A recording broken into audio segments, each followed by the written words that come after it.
Travel around Athens today, and you see that the modern city looms much larger than the traces of its past. And yet, just as we get the odd glimpse of old buildings, so too it's sometimes possible to catch a hint of the ideas the ancient Greeks have given us.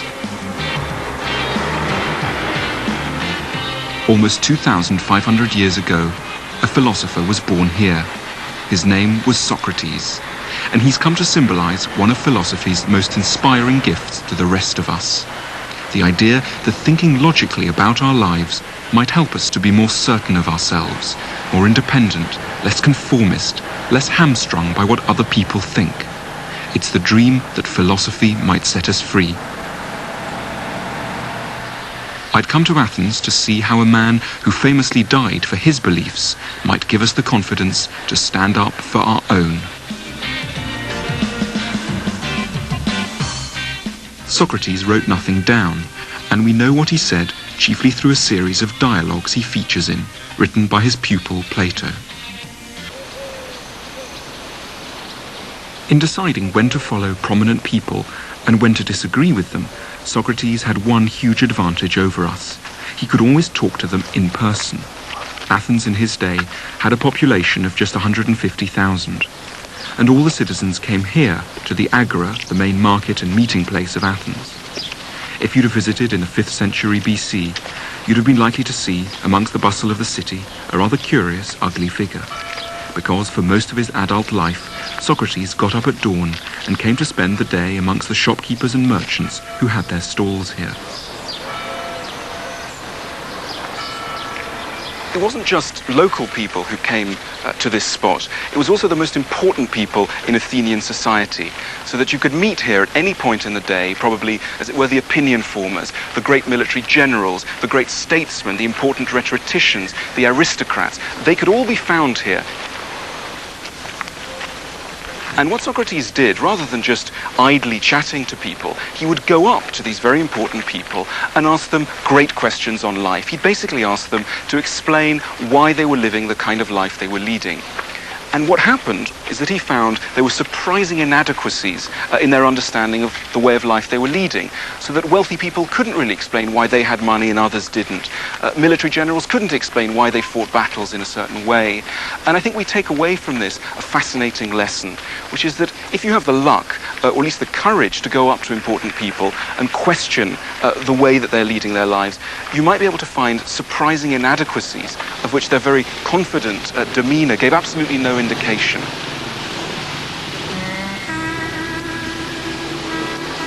The second reason we may hesitate to challenge other people is that we all know in our calmer moments how easy it is to make trouble for the wrong reasons, because we're feeling pig-headed or bloody-minded. Sócrates was a nonconformist, and he made trouble for Athenians. But he wasn't motivated by an arrogant wish that everyone should do things his way, nor by the kind of willful eccentricity we might think of when we hear that he went around barefoot and never washed his cloak. What makes his nonconformity valuable is that it was motivated by the desire to find the truth and challenge lazy assumptions, rather than the wish to make trouble. The reason why there are a lot of woolly or at least imprecise ideas out there in the world is that many people imagine that you can come up with a good idea without thinking too hard about it. Sócrates thought this was crazy, and to bring out the insanity of this position, compared thinking to potting. And no one would imagine that you could make a good pot without at least following some pretty rigorous steps. And yet many people imagine that you could come up with a good ethical idea, an idea on how to live your life, without thinking too hard about it. Sócrates went further in his analogy. He actually came up with a distinct method, a Socratic method of thought. He identified 5 distinct steps which anyone who wanted to come up with a good thought would have to follow in order to do so. And these thoughts can roughly be summarized as follows. Firstly, look around you for statements that many people would describe as plain common sense. For example, that the best jobs are those which are most highly paid, or that happiness comes from being married. Secondly, try and find an exception to this. Could you ever be married and yet unhappy? Or could you ever be in a very well-paid job and yet miserable? Thirdly, if an exception to this statement is found, it must mean that your statement is false or at least imprecise. And in this case, we find that there is an imprecision. Fourthly, try to nuance the initial statement to take the exception into account. So in our example, realize that it is possible to be quite unhappy in a very highly paid job if it's completely creatively unfulfilling, or to be quite miserable in a marriage if you've married the wrong person. Lastly, you continue this process for as long as possible. You keep trying to find exceptions to your common sense statement. And Socrates said that the truth, insofar as anyone's ever able to reach the truth, lies in a statement which it seems impossible to disprove. If we test our opinions in this way, Socrates believed, we'll be able to construct trustworthy and watertight thoughts, in just the same way as a skilled potter makes trustworthy and watertight pots.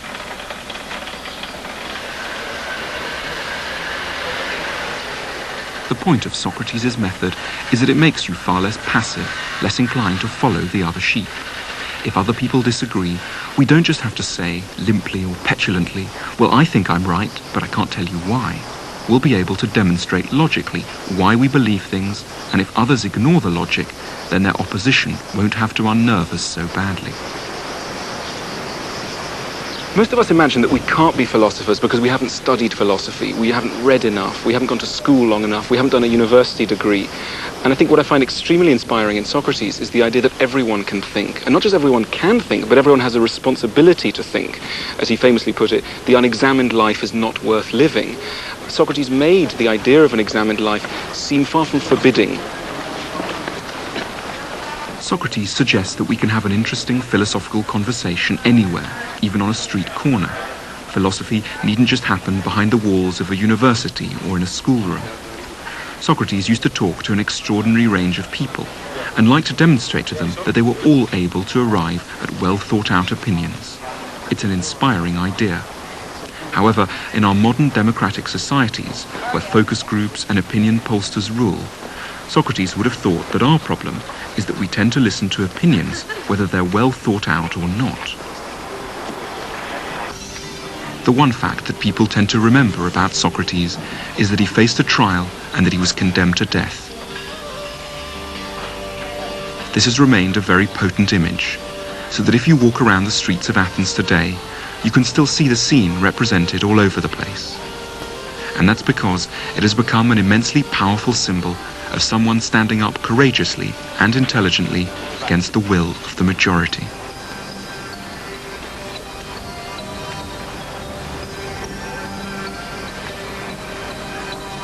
The charge against Socrates was of having corrupted the youth of Athens and failing to respect the gods the city worshipped. The potential penalty was death.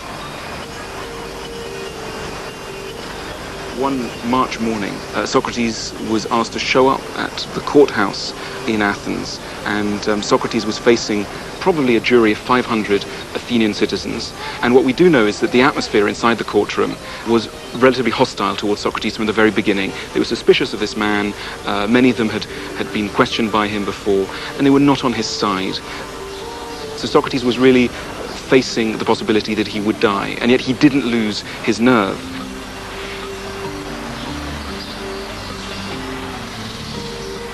And Socrates said, if I was allowed more time to make my case to you, dear Athenians, I'm sure I could convince you of the justice of my cause, but I can't.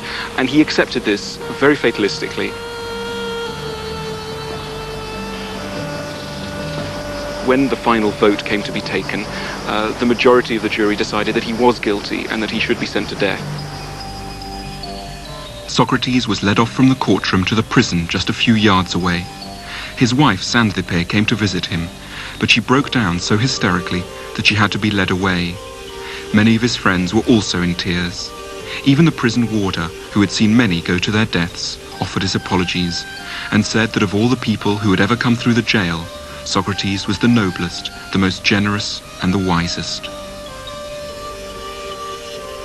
And a few moments later, the executioner came through the door with a cup of hemlock. Socrates was given the cup and asked to drink. And after a few moments, his legs began to feel heavy. Slowly, the paralysis caused by the conine, the paralyzing agent in hemlock, started working through his body. And within a few minutes, his whole body was paralyzed. And his friend Fido reached forward and shut his eyes.